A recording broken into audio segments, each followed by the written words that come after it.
Last season, we won the Premier League. However, we lost the FA Cup final on penalties, meaning we've just got one more season to win the FA Cup. And unfortunately, we lost Heung-min Son as his contract expired and he took 750 grand a week to go to Saudi Arabia. We also let Jonas Erberg go to Crystal Palace for 20 million. And despite Toklamata being excellent for me at Sporting Lisbon, he'd not quite hit those heights here at Tottenham, and Real Madrid came in for him for 45 million, so we let him go.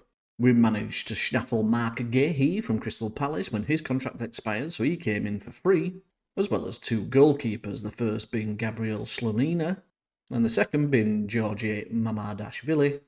Luis Diaz came in on loan from Liverpool, and for 17.5 million, Thomas Anjos came in, a fine-looking right-winger. Our biggest signing in terms of transfers, though, was the £45 million signing of João Neves, a centre midfielder that's surely going to add some quality to that area.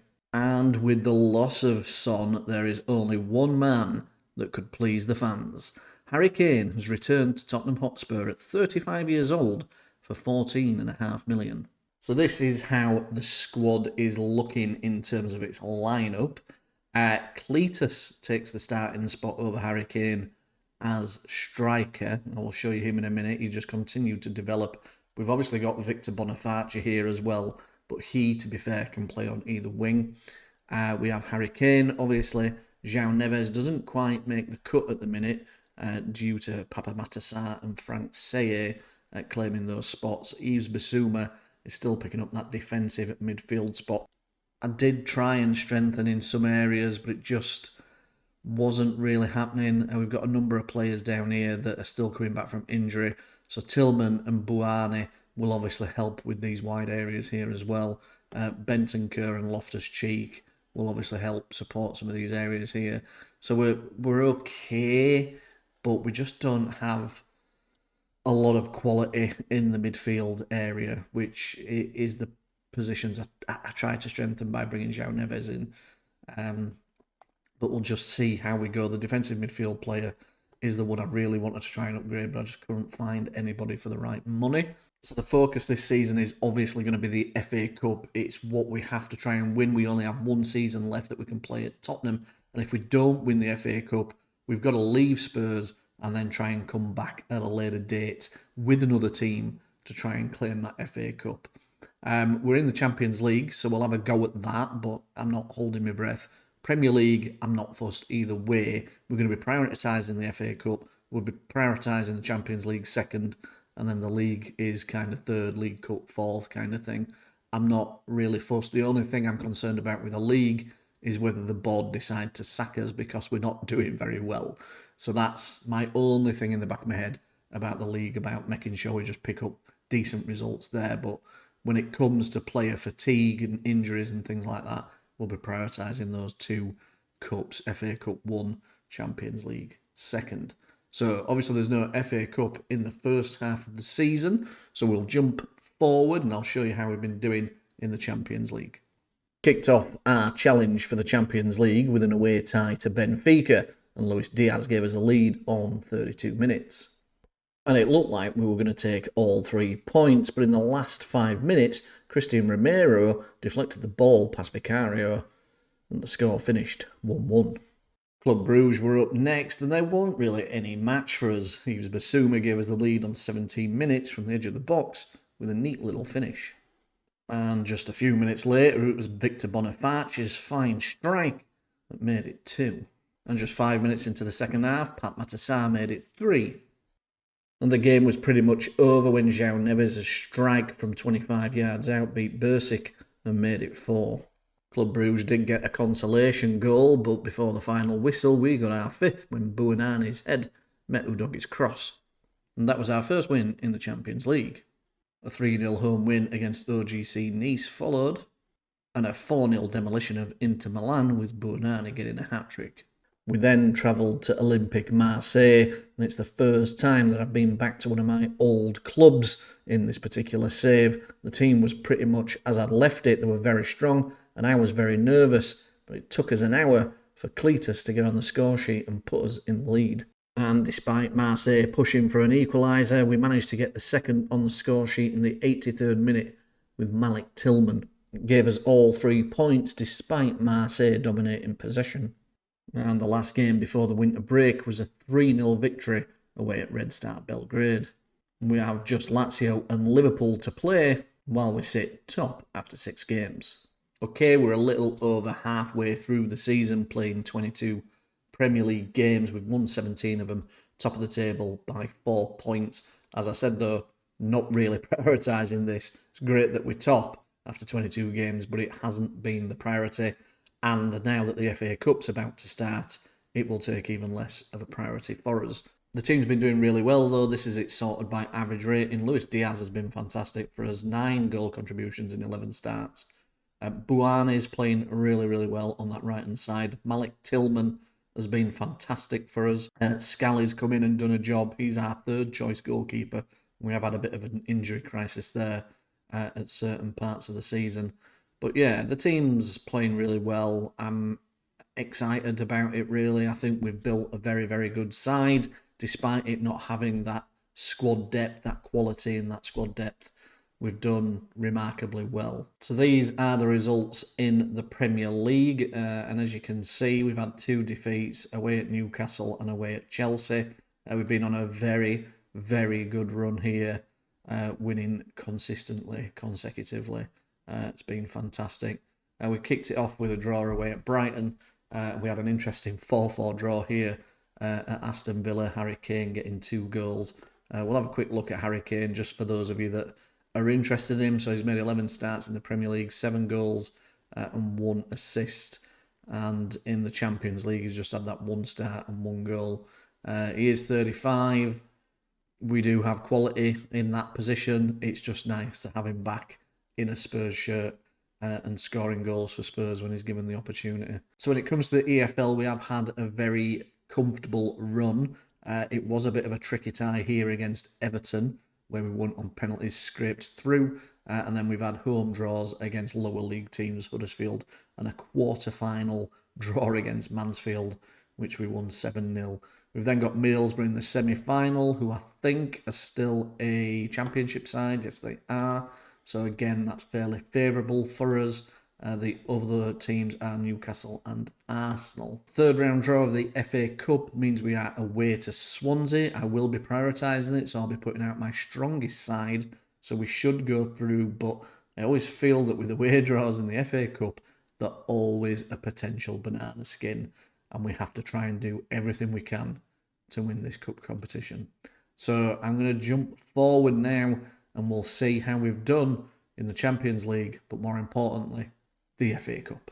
We took the lead against Swansea on the 33rd minute after Cletus put past Davis from the penalty spot. And just a few minutes later, Buani made it 2-0 with a fine strike. And just a minute into the second half, things were looking very comfortable for us when Cletus made it 3.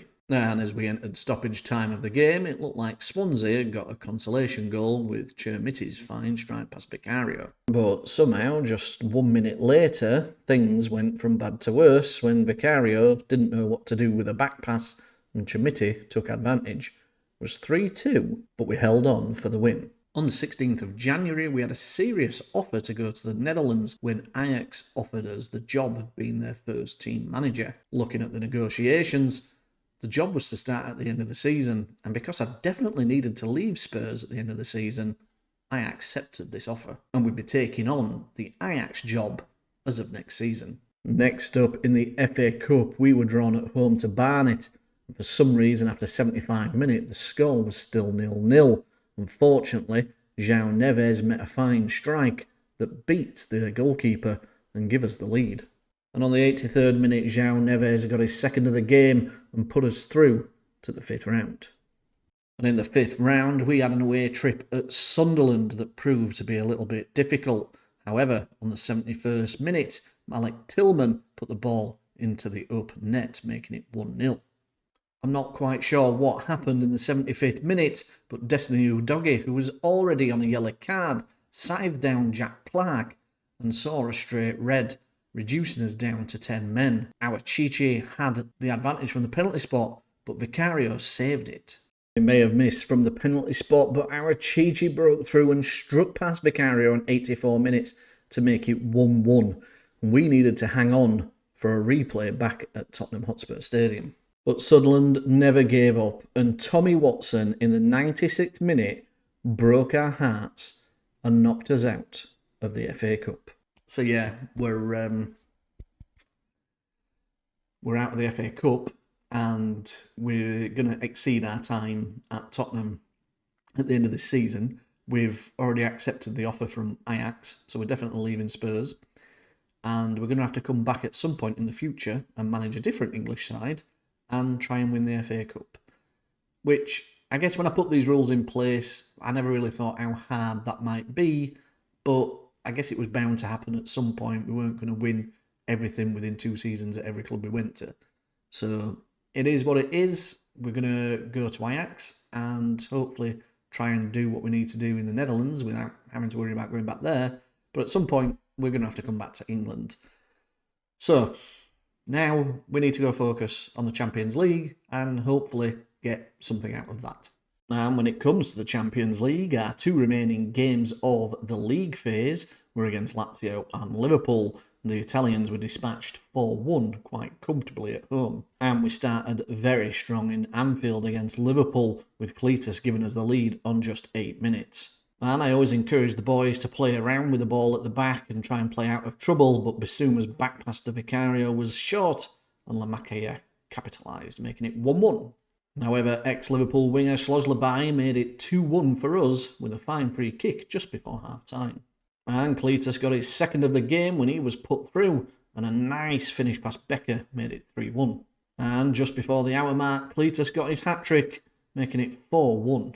Romero was then sent off for a second bookable offence with a challenge on Salah at the edge of the box. And McAllister's resulting free kick made it 4-2, and Liverpool were back in this. But our young Nigerian striker was on his game, and he got his 4th, making it 5-2 with just 10 minutes to go. And Pedro Porro was next to put a fine free kick past Becker, making it 6-2, giving us an excellent result at Anfield. It meant we'd topped the league phase and we were automatically going through to the round of 16. And we were facing off against PSV, which was quite ironic considering we were going to the Netherlands next, and it was our former striker Matija Popovic, who we had at Marseille, who gave the Dutch side the lead after 35 minutes. And just 5 minutes into the second half, PSV made it 2-0 when Diaz put the ball past Vicario. That's how it finished, and we had our work cut out for us in the second leg. We did come out all guns blazing though, determined to get on the score sheet, and Buonanni put a left foot strike past Benitez, giving us the lead after 15 minutes. That man Popovic was proving to be a thorn in my side though, and he made it 1-1 on the 20-minute mark. Luis Diaz though got on the score sheet with a wonderful volley into the top corner from the edge of the box, making it 2-1. And Diaz was on the score sheet once more, making it 3-1, this time with a neat finish into the empty net. And Buonanni made it 4-1 when he turned and struck it past Benitez into the bottom corner.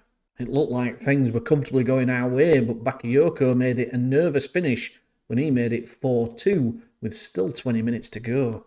But our long-serving Uruguayan centre midfielder scored one of the goals of the season to make it 5-2 and put us through to the quarterfinals, where Harry Kane's old club would thump us 3-0 in the first leg. We'd need some good fortune in the second leg, and that came in the first minute when Gabri Veiga was adjudged to a foul Pat Matassar after just 30 seconds, which meant Harry Kane would step up immediately against his old club to try and get us back in this tie. 1-0 after just 1 minute. And inside the 13th minute, Victor Boniface made it 2-0, putting us right back in this tie. 15 minutes into the second half, it was Boniface again, and it was 3-0, and the score was level on aggregate. And with just 5 minutes left, unfortunately, Dayat Upamenko put the ball past Poulsen, and we were 4-3 up on aggregate. There was time for one more goal, and it put the game beyond all doubt when Destiny Udogi's volley inside the box gave us a 5-0 victory, winning 5-3 on aggregate and going through to the semi-final. This time we were at home in the first leg, and it was against OGC Nice, who had beaten in the league phase already, and we got a 4-2 victory, taking it over to France.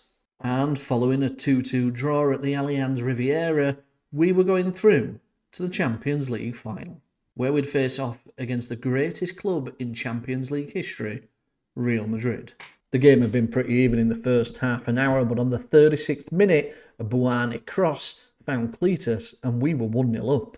And on the 73rd minute, after some lovely play around the edge of the box, it was youngster Frank Saye who made it 2-0.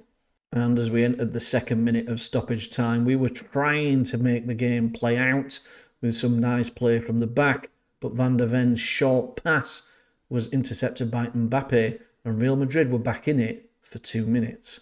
Real Madrid were doing everything they possibly could to take the game to us, and they were throwing everything at us, and Mickey van der Ven missed the ball for Endrick to capitalise, but his shot was saved by Vicario, and that was their last opportunity of the game. We were crowned Champions League winners for the first time in Tottenham Hotspur history.